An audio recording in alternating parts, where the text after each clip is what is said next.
The name of this book is called Giants Come in Different Sizes. This was, again, one of the favorite books of my kids when they were little. It was written and illustrated by Jolly Roger Bradfield.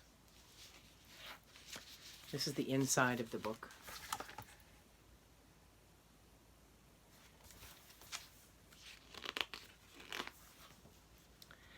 Giants Come in Different Sizes by Jolly Roger Bradfield.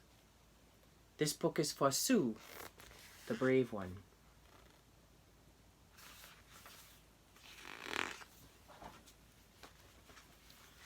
Dingleberg. What a silly name for a kingdom. And Dingleberg was a silly little kingdom too. It was on a tiny island, so tiny it looked like somebody's shoe floating around in the ocean. In every direction was water, acres and acres of it, as far as you could see.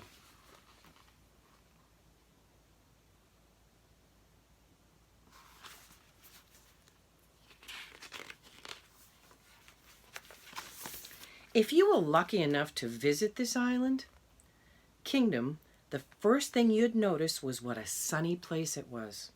The sun shone every single day. It shone down on the people and made them happy.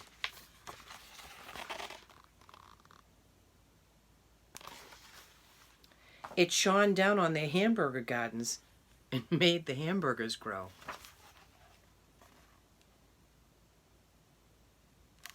Isn't that silly?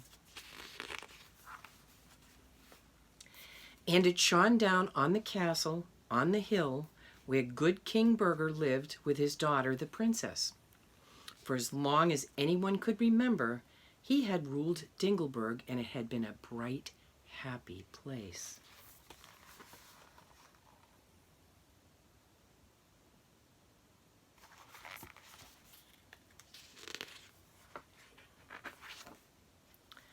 But alas, one dark, gloomy day, a gloomy ship sailed over the horizon toward Dingleberg.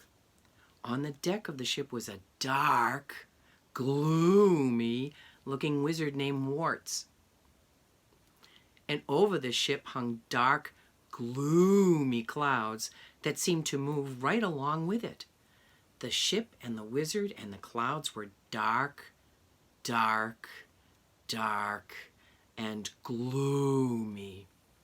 As the ship came nearer, the clouds that were sailing along over it gradually covered the sun, and the light grew dim. A chill wind blew over the tiny kingdom of Dingleberg.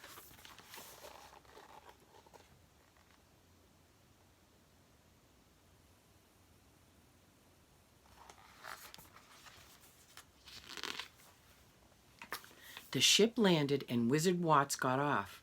He started climbing up the hill toward the castle. He trampled through the hamburger gardens. He bumped into people without saying, "Excuse me." He didn't even tip his hat to the ladies that he passed.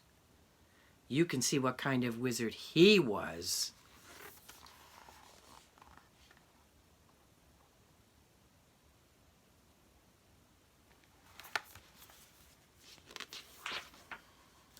When he got to the castle, he was stopped by a huge guard wearing a red uniform and a big bushy hat.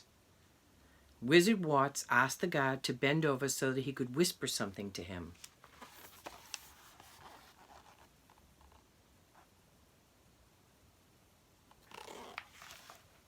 When the guard did, Warts gave his nose a hard twist and jammed his bushy hat down over his eyes. As the guard danced around howling in pain and holding his nose in both hands, the wizard rushed into the castle and through its halls to the throne room. He's not a very nice guy, is he? Wow. King Burger was sitting on his throne trying to eat a hamburger while getting a shave and a haircut from Seville, the traveling barber. Seville came to Dingleberg each month to cut the king's hair. The shaving cream had been getting on King Burger's hamburger, so he was not in a very good mood.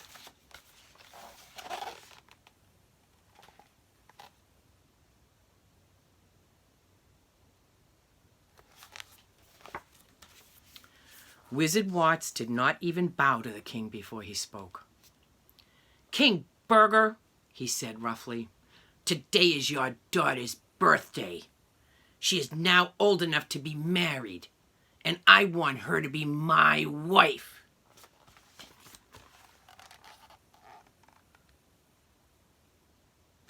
What do you think of that?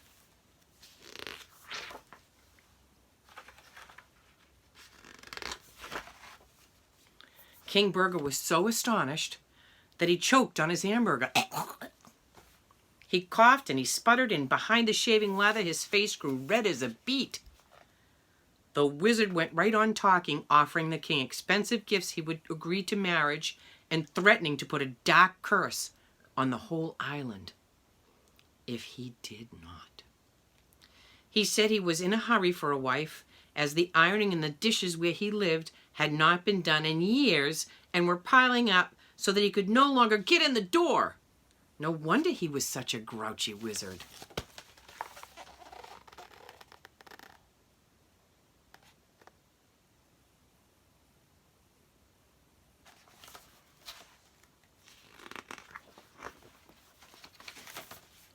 King Burger jumped to his feet and he roared, "Enough!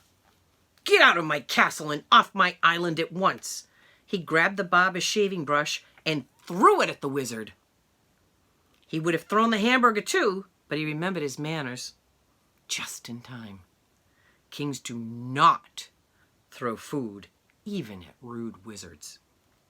Shaking his royal fist in the air, he shouted to the barber, "Seville, if this wizard is not out of here in a wink, use your sword on him." The young traveling barber was glad of a chance to serve the king. And besides, he wanted to marry the princess himself. He did not have a sword, but he started after the Wizard Watts with his barber's scissors. Oh dear.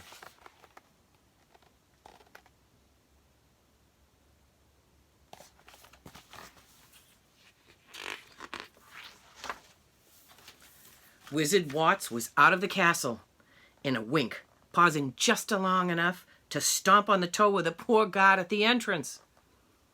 Keeping